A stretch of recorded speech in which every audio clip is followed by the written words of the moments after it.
ನಡವಳಿಕೆ ಇರ್ತದೆ. ನಾನು ಇಂಥ ವಿಷಯದಲ್ಲಿ ಟೀಕೆ ಮಾಡಲಿಕ್ಕೆ ಹೋಗೋದಿಲ್ಲ, ಪ್ರಚಾರದ್ದು ಅವಶ್ಯಕತೆ. ನಾನು ಒಂದು ಉದಾಹರಣೆ ಕೊಡ್ತೀನಿ. ಒಂದು ಬಾರಿ ನನ್ನ ಮನೆಗೆ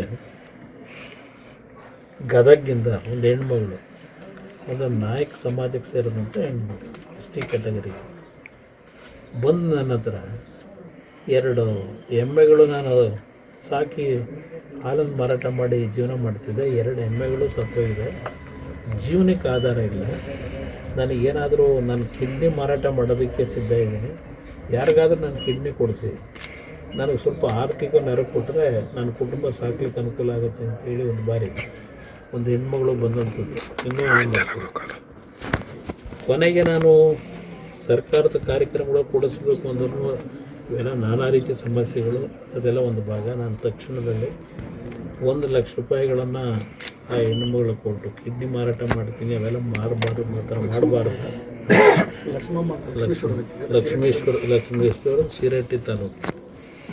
ಆ ಹೆಣ್ಣು ಮಗಳಿಗೆ ಕೊನೆ ನಾನೇ 1 ಲಕ್ಷ ರೂಪಾಯಿ ಕೊಟ್ಟು ಕಳಿಸ್ತೆ, ಕಿಡ್ನಿ ಮಾರಾಟ ಮಾಡಿ ನಾನು ಕುಟುಂಬ ಸಾಕ್ತೀನಿ ಅಂತೇಳಿ.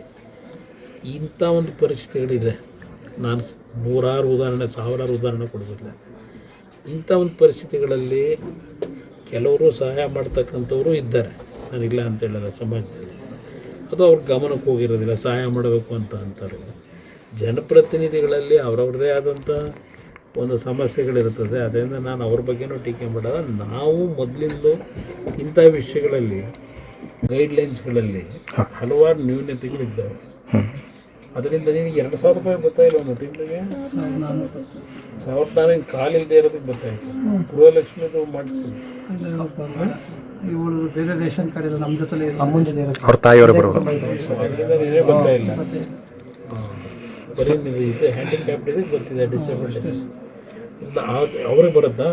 ಅವ್ರಿಗೆ ಬರುತ್ತೆ. ಅದರಿಂದ ಇಲ್ಲಿ ಮನೆ ಕೊಡಿಸ್ತಕ್ಕಂಥದ್ದಕ್ಕೆ ಅಧಿಕಾರಿಗಳಿಗೂ ಅಧಿಕಾರ ಇಲ್ಲ. ಅಲ್ಲಿ ಸರ್ಕಾರದಿಂದ ಅಲಾಟ್ ಆಗಬೇಕು. ಅದು ನಿಮಗೆ ಗೊತ್ತು, ಪಂಚಾಯತಿ ವೈಸು ಗೌರ್ಮೆಂಟಿಂದ ಏನು ಅಲಾಟ್ ಮಾಡ್ತಾರೆ ಆಶ್ರಯ ಸ್ಕೀಮ್ನಲ್ಲಿ, ಅದು ಒಂದು ಭಾಗ.